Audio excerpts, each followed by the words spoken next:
Adli nak tunjukkan satu brand yang dah 30 tahun ada kat Malaysia dan 30 tahun orang dah pakai. Dan sekarang ni kita dah ada design yang terbaru daripada Morenas Elite 150S.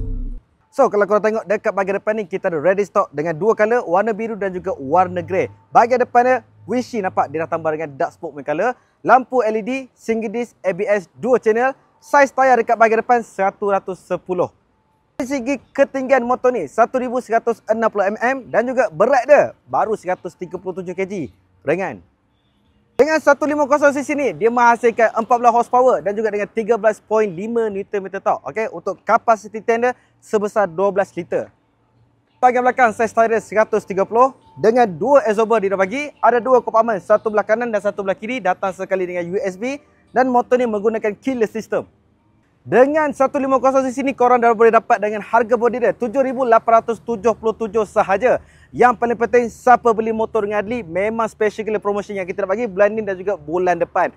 Standby saja guys. PM terus.